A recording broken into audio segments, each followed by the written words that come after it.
that is very much in line with education. I think we have about, what, almost 30 agencies by now? Or more. Or more.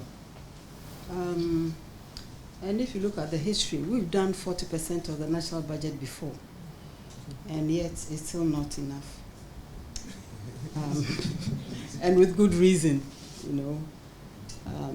This is a visit that maybe we should have done earlier, but there were so many things as they keep engaging us, and that explains why it's taking a little bit of time.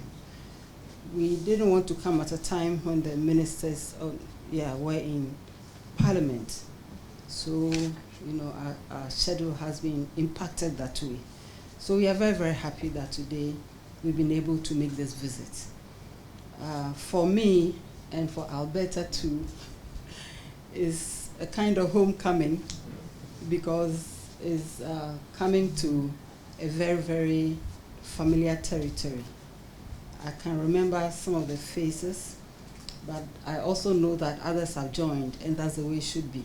So welcome all of you.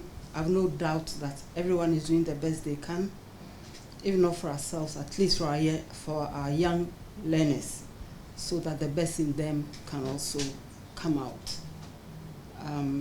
You referred to one or two of the initiatives in the past, and we were very concerned at that time that at almost every corner in Accra those days, you find signs of remedial classes. So we did our research to find out exactly what's happening. And WAEC was very, very supportive, you know, giving us all the data from the 60s, working our way out to see what really is the issue. Why is it that our children are having difficulty with these subjects, and what we could do? So that led to some of those interventions. So I'm very happy that we can go back to them. In terms of the new universities and so on, we made that promise in our manifesto, and we are going to operationalize them.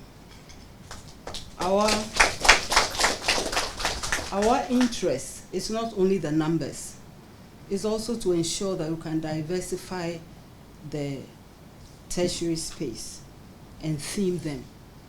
And you can see that is why we did the Eastern University the way we did. And that is also part of the reason why we raised the status of the polytechnics to technical universities. It wasn't a joke. It was a lot of hard work. And I think here is the time I need to commend people like Dr. Christina Mwakunwama, who had all the patience with us and worked with us doing the human audits, equipment audits, curricula, all kinds of work. And I was assuring the minister that the steps that lead to the postgraduate programs still remain. So we have not, some people thought that we had thrown away the polytechnics and now we are doing universities. That's not the case. We didn't think it was right to tell anyone that, oh, you can, if you are studying a technical subject, the highest you could go was an HND. We thought that wasn't fair. If the person has the talent, has the interest to go further, why can't the person go? So we created a space for people to, you know, to fly as high as they could go, and not to have the government itself capping, you know, their wings. We thought that was wrong. And that was also not helping us with our own economic development, because it's about the quality of the human resource that will drive that economy. And so if you don't train them to the highest level, it means that you have decided that you are not going to go further. And we didn't think that was the way to go. I hear you on discipline. I think that that one is everybody's responsibility. We raise them in the homes. We speak a certain way that sometimes makes our young people feel that it's okay. So we all need to be mindful and support them to know that a certain behavior is not very helpful, even to yourself as an individual going forward. You know, as to a young person going to a class with a cutlass, I don't know. I know we are going to do agric and all of that, but I don't think that is why they are going with a cutlass. And how about the gun? Are they going hunting? You know, none of this is helpful. You know, to damage yourself, damage other people. That's what a school, you know, is meant for. It's a place where you can share ideas. It's a place where you can agree, you can disagree. There's nothing wrong with it. All of these help your mind to open. So it's not about force, it's not about yelling, it's not about a loud voice, it's not about brawn. So we need to help them to understand. And we also need to support the teachers. And the teachers themselves also need to be supported in how they can dispense discipline. So there'll be peace and quiet in a learning environment. And yes, we have operationalized the no-fee stress policy, and we are very, very happy about it. And you know, we were also the ones who looked at the student loan plus. We brought in the plus for a good reason. Those of us had a bit of experience and knowing that some students would gain admission all right, but in order to qualify for the student loan, you ought to have registered. And we saw that some would not even have the means to register, let alone qualify. So we created the plus to ensure that if you had your letter of admission, we will support you to register. And I remember those days, I was saying that we deduct the money from the loan because we didn't want people to abuse the system. But we never did that. And you know, if you know President Mahama, he's always very compassionate, and he will ensure that, you know, if the person already doesn't have even enough money to register, you know there's a problem. So going to deduct money was neither here nor there. So now if you've gone a step further, and the first year has no stress, we are the Get Fund people. Where are they?